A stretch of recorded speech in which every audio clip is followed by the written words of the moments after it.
Welcome, welcome. Hey there, Youest You listeners. I am really, really excited about today's interview. There's no question you are going to love my guest and definitely feel on fire after listening. So I'll just hold the suspense and introduce you so you can get to meet John Lee Dumas yourself. So JLD is the founder and host of the award-winning podcast, Entrepreneurs on Fire. With over 100 million listens of his 3,000 plus episodes. Holy mackerel, that's a lot. I just got to tell you, doing this, that's a lot of episodes. JLD has turned Entrepreneurs on Fire into a media empire that generates over 1 million listens every month and 7 figures of net annual revenue 8 years in a row. So awesome. His first traditionally published book, The Common Path to Uncommon Success, is the modern day version of Think and Grow Rich with a revolutionary 17-step roadmap to financial freedom and fulfillment. You can learn more at uncommonsuccessbook.com. And without further ado, let's just dive right in. I'm so flippin' psyched to have you today. Julie, I'm excited to be here. Life is good down in Puerto Rico, so let's do it. Yeah, I mean, I want to talk about first, if we can first of all, you're so smart to be living in Puerto Rico. Okay, as someone I know who lived in the East Coast originally, we're both somewhat Boston people. Way to go. Way to make a smart move. Thank you. No, everybody loves to say 4 seasons this, 4 seasons that in the Northeast. But listen, when 3.5 of those seasons suck, you got to stop saying 4 seasons. I mean, there's 2 weeks in September that are glorious. Besides that, it's brilliant. Yeah. It's true. It's like the leaves change, then you got spring, and basically you want to just kind of stay inside. And that's about it. I totally got it. You're so smart. Well, I would actually love to dive into your book. I'd love to talk about this uncommon path to uncommon success and 17 steps. Not that we necessarily have to go through all 17 here, although, everyone, I can tell you, my audience, they love to take notes. They love to really get into, they're going to get your book. We want to just know, what the heck, what did you learn? I know you interviewed some amazing entrepreneurs and you are one yourself. Maybe we could start with where do we begin with that? Where do we start? We began back in 2012 when I was just kind of a clueless boy, stumbling through the woods of life and trying to figure out what was next for me. And, I'd been an officer in the U.S. Army for 8 years. I had tried corporate finance. I had, worked in, or I'd gone to law school. I'd worked in commercial real estate. I had tried all these different careers over the first 32 years of my life that just didn't work. And finally, I just said, you know what, I just need to start surrounding myself with the right people. So I started reading the right books, Think and Grow Rich and other great business books like that.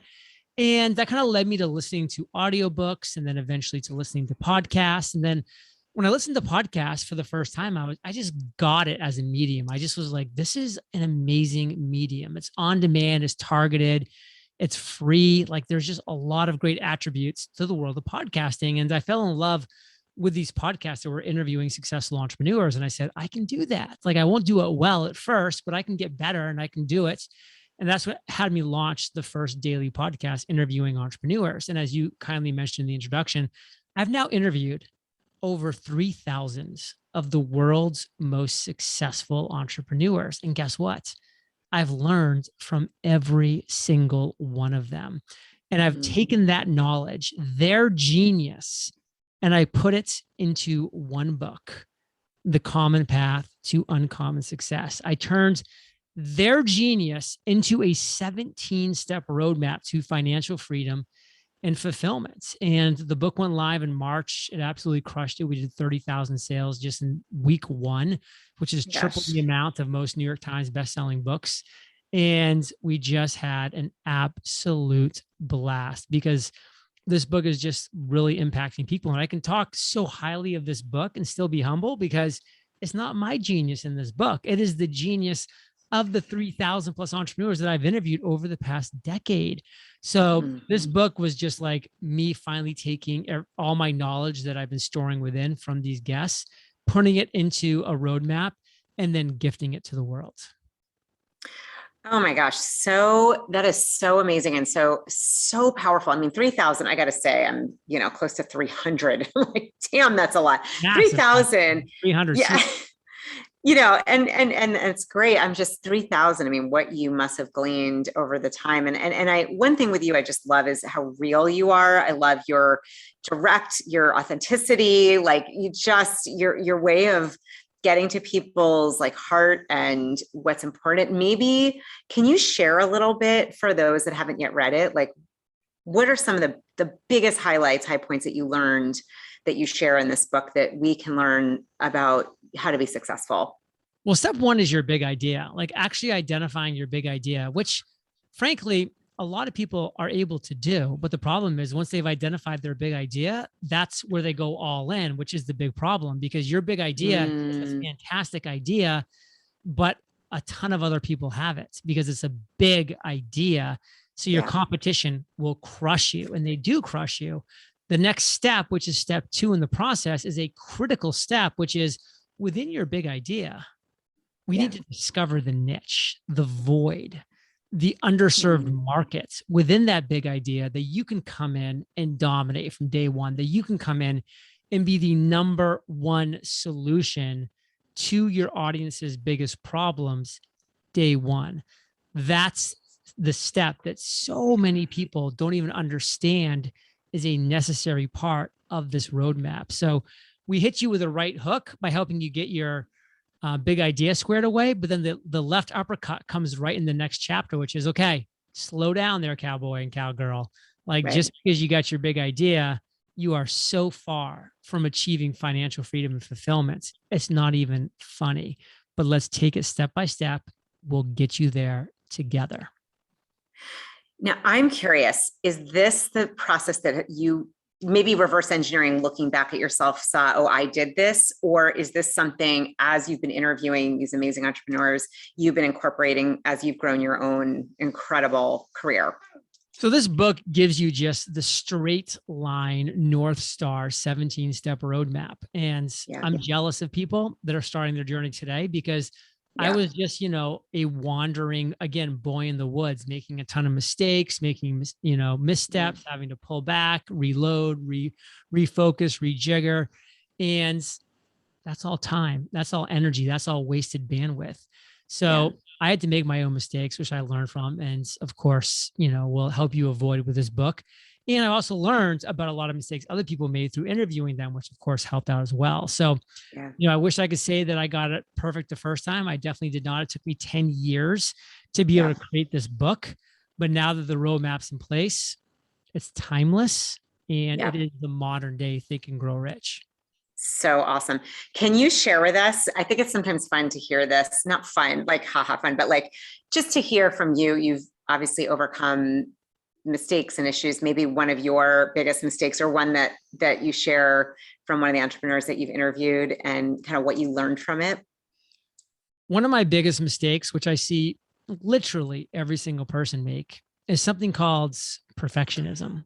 Trying to be perfect, being like, I can't launch my podcast because it's not perfect. I can't send this email because it's not perfect. I can't launch this course because it's not perfect. And I'm a perfectionist, which is like the most annoying version of a humble brag that you could ever do because you are hiding and cowering behind this word called perfectionism, which, by the way, I've done. Almost everybody that I've ever interviewed has done. So it's understandable because you're a human being that you're going to hide behind this word perfectionism, but stop using the word perfectionism like it's a good thing. It's the worst. Replace the word perfectionism with what it is: cowardness. You're not a perfectionist. You're a coward. You are hiding behind this word as a coward because you're scared of what the world's going to do, of possible rejection, of possible failure. And again, I get it because I've done it, and you're a human being. You're going to pretend that you're a perfectionist because it's so much, less scary to do so. Because as long as you live in the pre-launch world, you can't get hurt. You can't get rejected. But throw that word away or replace it with the word cowardness when you're moving forward. And you need to be action oriented. Get stuff out there into the world. I delayed launching my podcast for a month under that pretense of the word perfectionism. But it was truly because I was a coward to launch my podcast, and I paid the consequences. It was a complete waste of all time, energy, Mm. and bandwidth.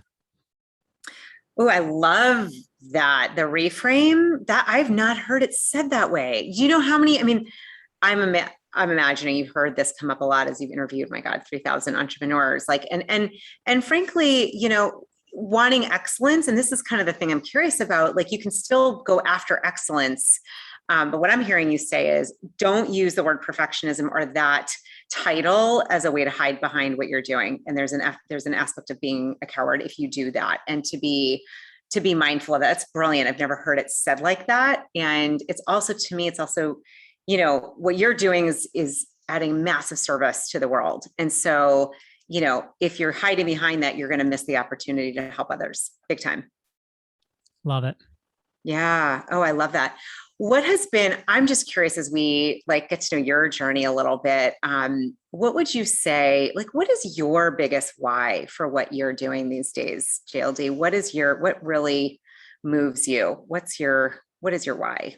I call it the ripple effect, because for me, I know that right now, somebody's listening to a podcast that I did back in 2015, and something that my guest shares right in this moment, right now that you and I are talking, Yeah. it's impacting that person somehow. And that person is now going to go off and do something that they might not otherwise have done. And they're going to now inspire a whole sector or group or generation of people that are going to go on and do things that they might not have done. And that ripple effect on a show that I did 7 years ago, it's having that ripple effect right now. To me, that's everything. So that's why when I hear 3,000 episodes, to me, that's 3,000 lures in the ocean, that could potentially catch amazing fish. And in this example and analogy, fishes inspire somebody that's going to go off and do something amazing that's going to inspire that third, fourth, fifth degree of separation. So that's my why, the ripple effect. Yeah. Oh, I love that. Beautiful. And I guess I know we're going to wrap shortly, but I am curious in terms of, we talked about a mistake or challenge for you. What would you say has been one of your most gratifying wins, or something that really you feel? I already feel like I know what this is, but I just ask you something you feel like is just, it's got your heart in there, and probably has the ripple effect in it. Yeah, I'm going to surprise you a little bit here, because where I was first going with that when you started asking is my ability to say no.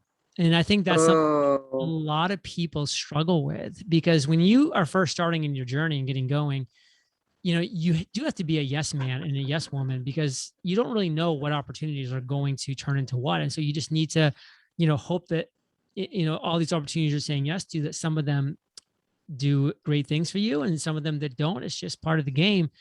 But as you kind of evolve in your business and your life, you've really got to start being good at saying no. And that's something that I'm really proud of, that I've been able to accomplish over the years. And I've done it by reframing. And I know you are a fan of reframing. And it's one area that I really am able to stick to this and to continue to be good at saying no, is understanding that when you say yes to one thing, you're actually saying no to all the other things that you could possibly have done or be doing because of that yes. So you're not just saying yes to something, you're saying no to everything else. And so now, for me, I weigh every single one of my decisions based off of that. If I say yes to this, I'm actually saying no to any potential opportunities or things that may be coming down the line. So I think that is something that I think a lot of business individuals need to have an understanding of as their business is growing and maturing over time. Brilliant. I love that you said that. That is not what I thought. And I think that is, and it is something, I mean, I've struggled with it. Many of us entrepreneurs do. Really fast, do you have a system, or how do you get your no, or how do you get your yes? Honestly, at this point, it's sitting down and just running through what the pros and the cons are, and what the possibilities are, and having the experience of having done a lot of the things to know what that looks like and what that's going to turn into, and really setting expectations on both sides, so whether it be me participating in an online summit, just being really clear of hey, I can do a 15-minute interview for you, but that is the complete participation of me. There's not going to be, any emailing of my list. There's not going to be any social media posts because I do all these things all the time. Yeah. All I can do is this, and just being clear on the expectations. And again, just knowing the pros and the cons. You get a heart for that, Yeah, GLD. I'll take that. I'm like that. I'm going to replay this for myself. I know all you listeners, like you can't, that's such gold right there. Last question is just really, is there anything I didn't ask you or anything? I call them heart flares where your heart's like, I want to say this. Is there anything you would like to share before we end that just feels like it's still there for you? Yeah, just that I enjoyed being in the moment with you today and that it was a great conversation. I hope your listeners got something out of it. Awesome. Thank you so much. Thank you for who you're being. Thank you for stepping forward, even those times where you might feel like it's not perfect, and just for the service you're adding to the world. I know many, many, many listeners already love you, and those that don't know you, hopefully everyone goes out and gets a book of your most recent book, which is fantastic. Thank you Julie. so much. Adios.